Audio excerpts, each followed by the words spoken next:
do have skills that make me a nightmare for people like you.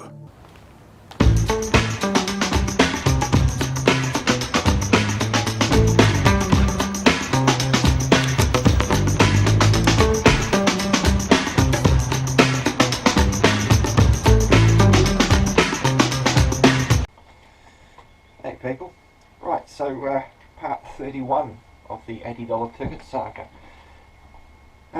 This is the Memorandum of Counsel for the Police on application by the defendant for costs. So this was their submissions in regards to costs.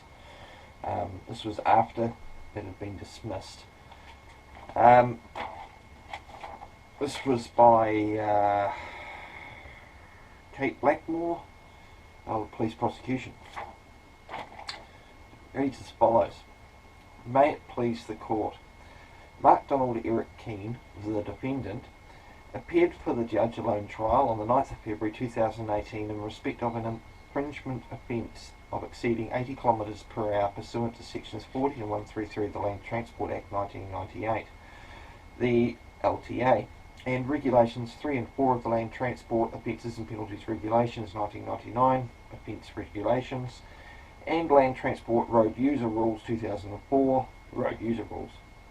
The infringement offence is a finable only matter with a maximum fine of $1,000 applicable upon conviction.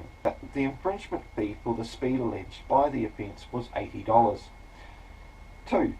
The matter came before Her Honour, Judge Mathers, pursuant to a notice of a hearing in respect of an infringement offence issued pursuant to sections 21, subsections 6, 7 and 8 of the Summary Proceedings Act 1957, and proceeded as a judge-alone trial following 2 prior appearances at Auckland District Court. The police file records the prior appearances as follows. A. First appearance hearing on the 13th of July whereby deemed a not guilty plea was entered before DCJ Black. B. 2-hour fixture for judge-alone trial on the 7th of November before Her Honour Judge Mathers, resulting in an adjournment for the judge-alone trial set for the 9th of February 2018. 3.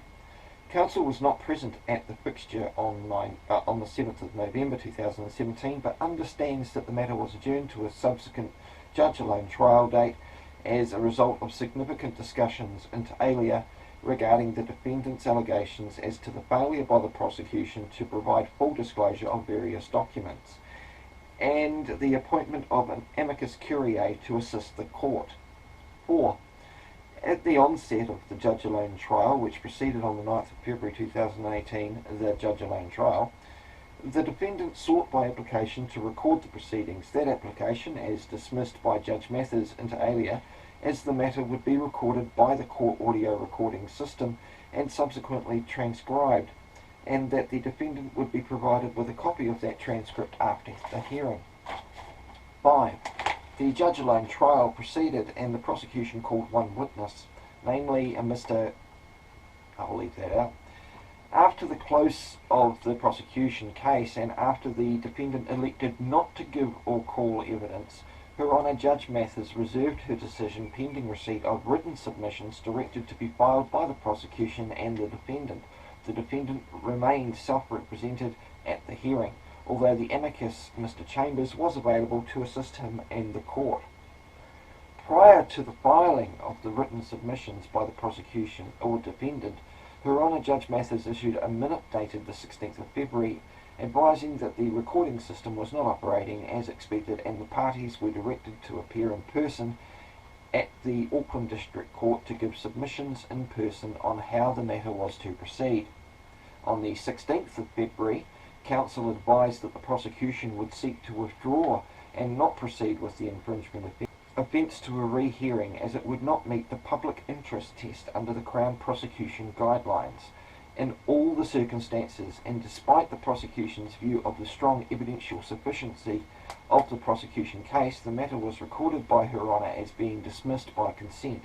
However, given the claim by the defendant for costs in the documents filed entitled Motions for Costs as a Successful Defendant, dated 9th of February 2018, the matter was further remanded for police to file submissions on the claim for costs which is opposed. This memorandum is filed herewith accordingly. 8. Counsel sincerely apologises to the court and the defendant and Amicus for the 2-day delay from the timetable in filing these submissions. Background. 9. The prosecution case led at the judge-alone trial included inter alia the following. A.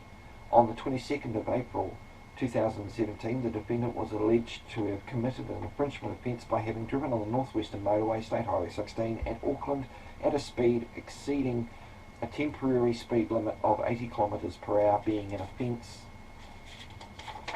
detected by approved vehicle surveillance equipment, an infringement notice. B. The evidence for the prosecution given by the witness, who was speed camera operator, included, along with the production of various exhibits in support, as recorded and or recalled by counsel, given that no transcript is available. A.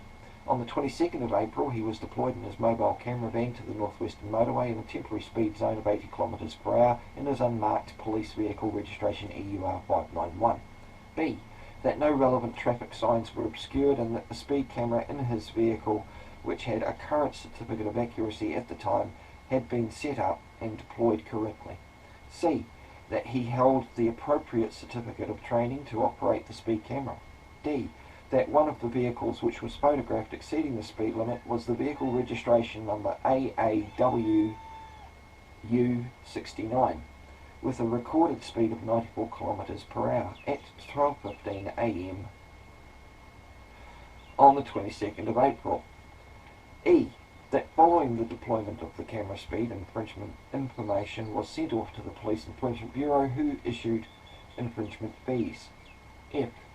An infringement notice number 1058327 was issued on the 29th of April 2018 and subsequently served on the defendant, containing the above allegations at 4A.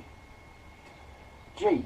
Upon receipt of the notice of hearing for the infringement offence, the witness sent various documents to the defendant, including a copy of the photograph capturing the vehicle and speed, a brief of evidence, the certification from New Zealand Transport Authority as to the ownership of the vehicle, AAWU69, certified certificate of accuracy of the speed camera.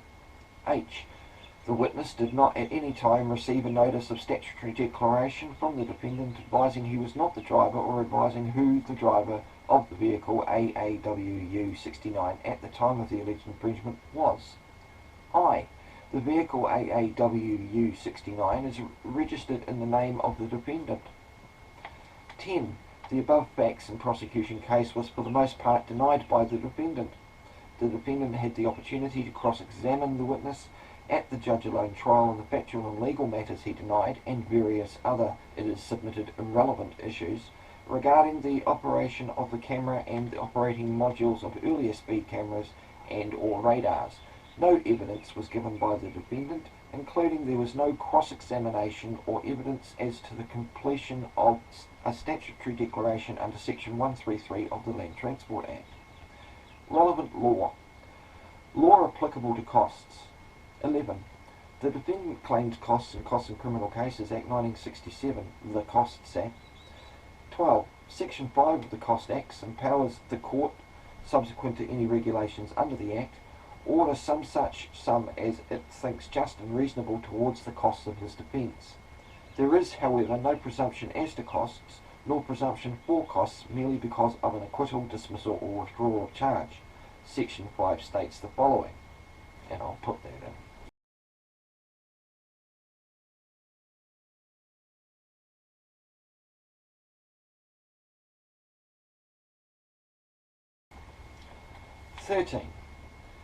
Section 12 of the Costs Act holds that regulations may be made under the Costs Act prescribing the heads and maximum amounts of costs that may be ordered under the Act, including that were any maximum scale of costs prescribed by regulation.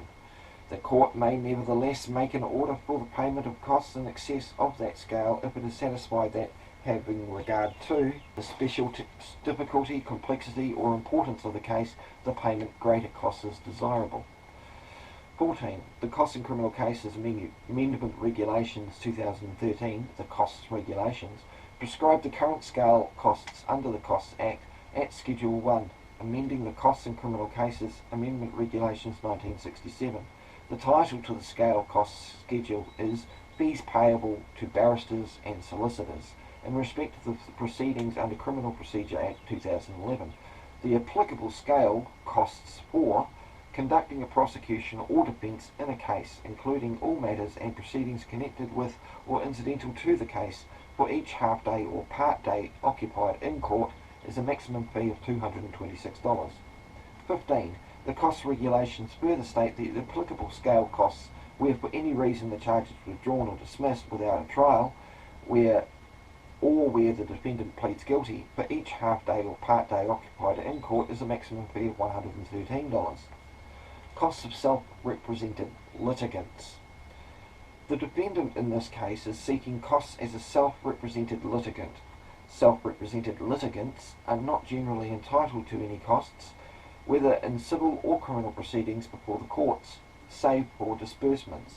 Unless they are themselves a practicing lawyer, the Court of Appeal in Merrick v. R. 2008, NZCA 45, a copy is attached marked A, confirmed the position as follows at 10.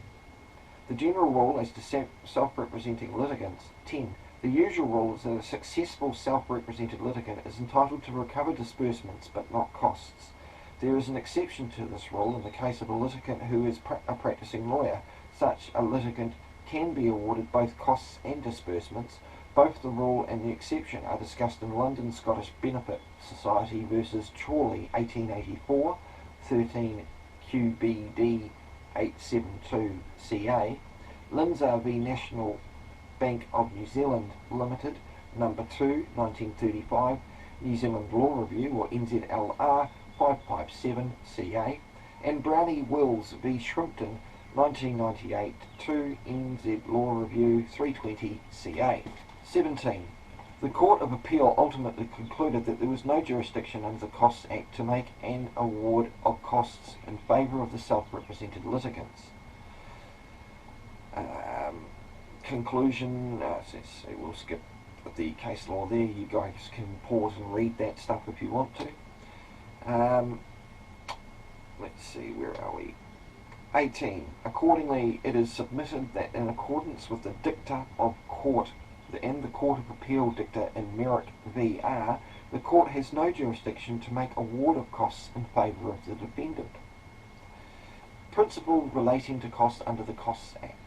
19. In the event that the court considers that it is not bound by the Court of Appeal dicta in Merrick v. R., decision of the High Court recently of Sanders v. Police, 2017, New Zealand High Court 1838, attached hereto marked as B, His Honour Justice Gendall considered the issue of costs sought under the Costs Act following a successful appeal to the High Court against violent charges.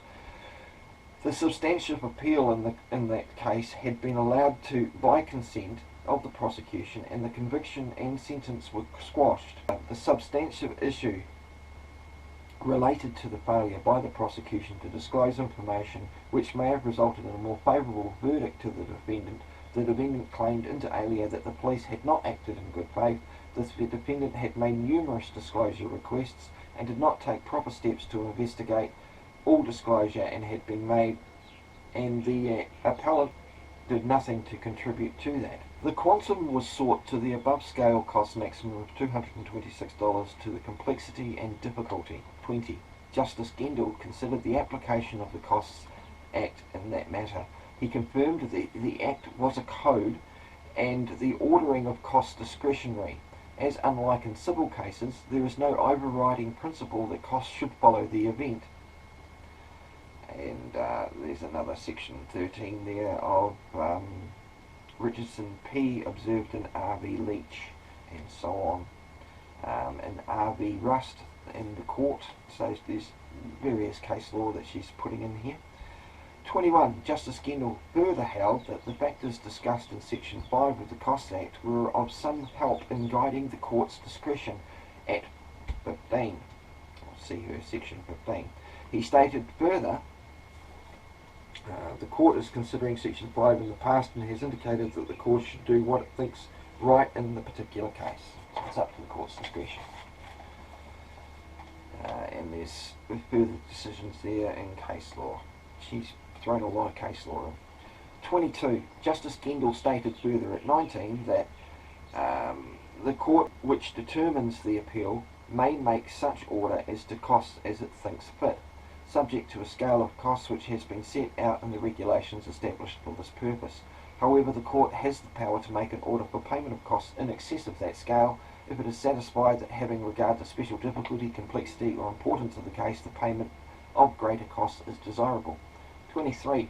In determining the application of law to the issue of costs in that case, Judge Gendel concluded that the issue of disclosure, which had resulted in the consequent appeal, and ultimately the police decided to not pursue a retrial, justified an award in that cost case. 24. As above, counsel submits that the court has no jurisdiction to award costs under the Costs Act in accordance with Merrick v. Police. However, in the event that the court did consider it had jurisdiction, under the principles of the Act and law as set out in Sanders v. Police, it is submitted that there are no good grounds nor special circumstances or matters of special importance in the circumstances of this case justifying an award of costs in favour of the defendant. It is submitted further that the disclosure issue in Sanders v. Police was highly distinguishable as to any facts claimed to exist in the present. The costs in this matter. 25. As above, it is submitted that the court has no jurisdiction to award costs. The defendant in the motion for costs seeks the following costs to be ordered as follows. A. A scale costs per the regulations for the appearance on 12th July, 7th November, 9th of February and 28th of February 2018, totaling $904. B. Research, study and preparing documents, 150 hours, totaling $2,250. And C. Travel costs, 4 times petrol charge per trip of totaling $80, and parking costs 4 times 24, totaling $100, which I meant to say 96. Total costs claimed $3,334. As per the cost regulations, schedule costs are claimable by barristers and solicitors for the scale costs of various steps and proceedings. The defendant at all times was self-represented in this matter and is accordingly not entitled to claim such costs. In the present case, almost all of the costs claimed by the defendant are costs not actually incurred as payable to a third party or barristers or solicitors as anticipated by the Costs Act. The only costs actually incurred by the defendant to a third party and claimed by the defendant are travel costs of an alleged $20 per day for petrol, though no proof has been provided, and parking costs of $24 per day claimed to have been paid to Wilson's car park, totaling $100, which is again meant to be 96. 28. Furthermore, the claim for the daily scales costs, in addition to the issue of the fact that they are not costs payable to barristers and solicitors, is that there is double accounting by the defendant, as he claims both scale costs and his alleged actual costs of researching, studying and preparing, which is generally costs which are covered by the scale costs in the cost applications. 29. The grounds relied upon by the defendant at paragraph 5 of the motion for costs dated 19th of February 2018 are stated as E. The prosecution had not acted in good faith to continue failure of due process of law. See 20 points listed with the motion for dismissal. Well, they didn't. F. The prosecution had failed to supply either initial or full disclosure to the defendant by their applicable dates mentioned above C1 and 2. They didn't. G. The charging document appears invalid due to no provisions being noted on the document. Agreed. H. The prosecution has failed after multiple attempts by the defendant to provide sufficient evidence to support the allegation against the defendant and failed to fairly and fully inform the defendant of the nature and cause of the action of the proceedings. Exactly right, they didn't. I. It is construed unreasonable and deemed improper to proceed any further by the defendant, as justice delayed is justice denied. It's one of their rules. 30. It is submitted that whilst the prosecution sought to withdraw the charge, which related in a dismissal by consent, this was only in reality by virtue of the fact that the failure by the Ministry of Justice to record the proceedings of the judge-alone trial, which was to necessitate a rehearing. The costs which would be incurred of such a rehearing for the public, given the nature of the charge, was not in the public interest. There was no concession, as is no concession, that this had anything to do with the sufficiency of the prosecution case. 31. Counsel submits that the defendant had received all material disclosure at the relevant times required under the Criminal Disclosure Act or shortly thereafter. The evidence of the witness, as set out in above section 9b, was that all relevant disclosure was sent to the defendant. As to the summary of facts, counsel understands this was provided soon after it was identified that such was not before the defendant, possibly because they didn't supply it, which is part of the initial disclosure. Numbnuts. Counsel understands that materially the only matters that the summary of facts included, which were not already provided to the defendant, were some legislative references relied upon by the prosecution. Well, if you're not going to supply the legislative reference, no offence is created, and therefore I'm not fully informed. Unreal. 32. The allegation as to the charging document being invalid is not accepted. It doesn't have to be accepted by you. The fact is it isn't. The notice of hearing appears to have been issued validly and in accordance with section 21(6), 7 and 8 of the Summary Proceedings Act. Any prejudice arising from any errors, if determined by the court, which she did, would be de minimis in any event and would not be invalidated under the provisions as to the accidental slip or errors in the Criminal Proceedings Act. 33. The prosecution does not accept that there were any failures to provide any evidence or particulars to fairly inform the defendant of the proceedings. In fact, the prosecution also provided the defendant clear direction towards the particular sections of the Land Transport Act which applied both prior to and at the onset of the judge-alone trial. And the court at the judge-alone trial facilitated the provisions of copies of the various sections of that Act. She's talking about section 133 of the LTA. Finally, it is submitted that the defendant has had the benefit of the infringement being dismissed by consent. Given the failure by the Ministry of Justice in recording the proceedings, as is submitted, that there is a real likelihood that he would have been found to have committed the infringement offence if the matter had been resolved by reserved decision following the evidence given at the judge-alone trial on the 9th of February. 35. The prosecution submit that the evidential sufficiency of the prosecution case was strong. That is based on the above facts and relevant law under the Land Transport Act, including, inter alia, that the defendant as registered owner of the vehicle was captured exceeding the applicable temporary speed limit by 14 km per hour by an operational and accurate camera operated by the witness. For avoidance of doubt, the material legislation relied upon to support the facts set out in 9 included substantively as follows. Law applicable to an infringement offence. 36. Rule 5.1, subsection 1 of the Road User Rule prescribes that the driver must not exceed speed limits, save in some limited circumstances where speeding is held not to be a breach under section 513, and which does not apply in this case. 5.1 Drivers must not exceed speed limits. 1. A driver must not drive a vehicle at a speed exceeding the applicable speed limit, being a permanent, variable, holiday, urban, rural, temporary, or other speed limit. 37.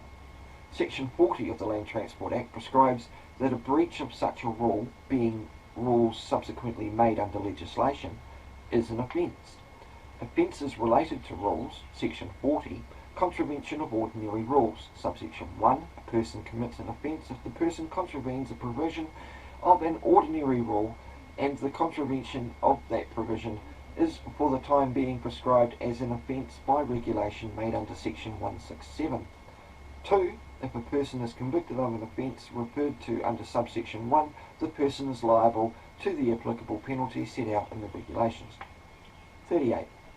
Section 133, subsection 1 of the Land Transport Act holds that the proceedings for moving vehicle offences may be taken under the person who was registered as the owner of a vehicle at the time of the alleged offence. Section 133, subsection 2 holds that in such proceedings the owner is presumed in absence of proof to the contrary. Section 133, subsection 4, providing it is alleged that the owner was not entitled to possession or someone other than the registered owner was driving. Details must be provided immediately by way of a statutory declaration to the enforcement authority. Section 133 states in full as follows, and I'll post all that up for you guys to read.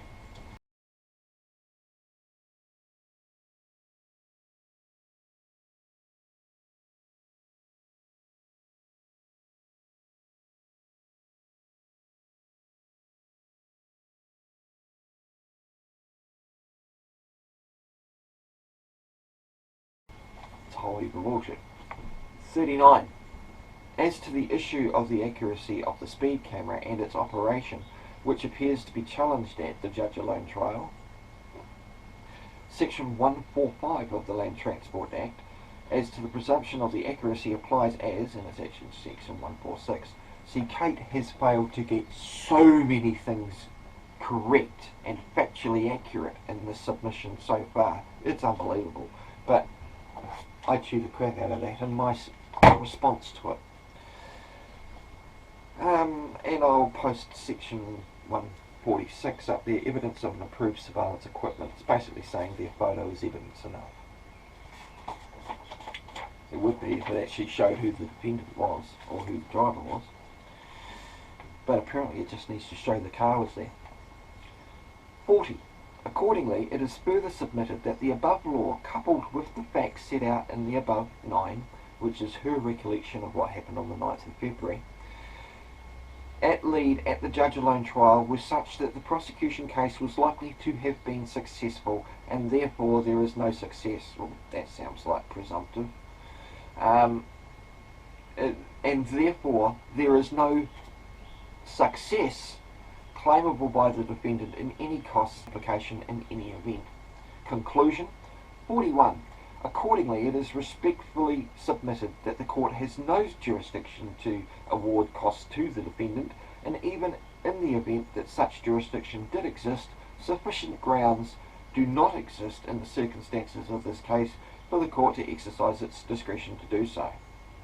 Dated at Auckland, this 23rd day of March, 2 days late from when it was supposed to be, at Auckland District Court. Counsel for the Police.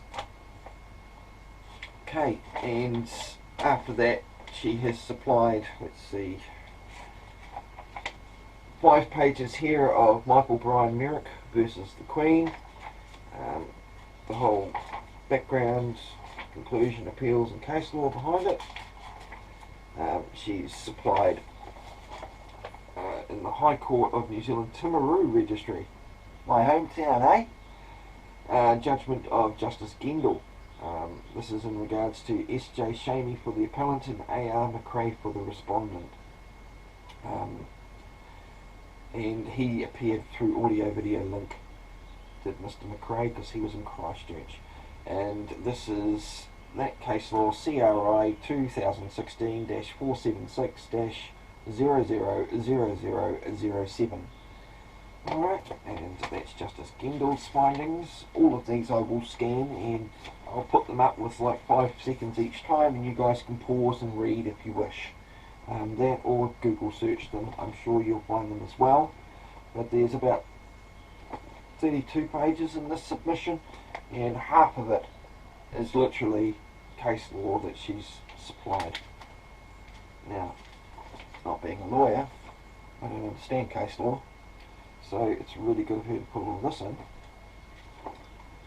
And it just goes on and on and on, and that's the end of it there. Notice there's no signature of Justice Gendel there, and Simon, Shamey, Christchurch, and Dorman and Gruson and Co. in Timaru were the lawyers involved in that one. Next time I'm down in Timaru visiting my mum and dad, I'll have to stick my head in and say hi. Your case law was used to deny me my rights. And that's the end of the submission by the prosecution, or their memorandum as to why I shouldn't be paid costs. If you want to know exactly what I found in fault with this, it's all in my response to it. But just for a starter here, they did not supply me full disclosure. I was not even informed of the cause and nature before the judge had entered a deemed alone not guilty plea. He did all of that, just steamrolled over the top of me, was biased before I even stood in front of him. He had my camera stolen from me. He didn't read me out the charge. If he had done, he would have picked up what Nicola or Judge Mathers picked up 4 months later, was that there were no provisions. Without the provisions being on the charging document, no offence is created. The charging document is an invalid document according to the duty solicitor that I was told to talk to. I asked 4 separate occasions, 4 itemised documents that should have been supplied to me. She says right here that the defendant testified that he supplied me a photograph, whereas he didn't. He never ever supplied me a photo. That was supplied to me from the New Zealand Police Infringement Bureau right at the get-go. That's the only thing they sent me short of a notice of the infringement. So, you know, it's a whole heap of bullshit. She mentions my car, or the registration plate, being AAWU69. That's actually the site location of where EUR 591, the speed camera, was parked. My car's registration plate number is FAN394, nothing like it. She gets the dates completely wrong. She refers to the law that's incorrect. She insults the judge by telling them they don't have any jurisdiction to award costs, where clearly in the Costs Act states they do. And then rambles on about me being a self-represented litigant, where a litigant is a party to a civil matter, not a criminal one. I was in front of them as a defendant, and I was a self-represented defendant, and therefore I can claim costs as a successful, I know she doesn't like that word, but whether you like it or not, a successful defendant. They're saying because I wasn't a barrister or a solicitor, I'm not entitled to their fees. Disbursements, if I'd taken more record of the petrol that I'd spent on that day, kept receipts of petrol, or kept receipts of parking, or asked for receipts of parking, that could have been done. The judge said, as far as she's concerned, they didn't act in good faith, whereas I submit that they didn't act in not good faith, because they failed to supply anything I kept asking them for. They just fucking ignored me because of their ignorant fucking attitude and not being used to someone actually challenging them over a speeding ticket. They fucked up in so many ways it's not funny. And her 32-page submission was answered with my 65-page response. Okay? And I've actually, because Kate saw fit to go through what she recalled and remembered on the 9th of February, which is, you know, when she was there for the Judge Alone trial. Mike was there in November, Vicky was there in July, so she can only recount what she was actually there for. Being that I was there for every fucking hearing, I did the exact same thing. And of course I have video and audio records to back everything I'm saying. And yet the judge still saw fit to say that she didn't believe the police acted in bad faith.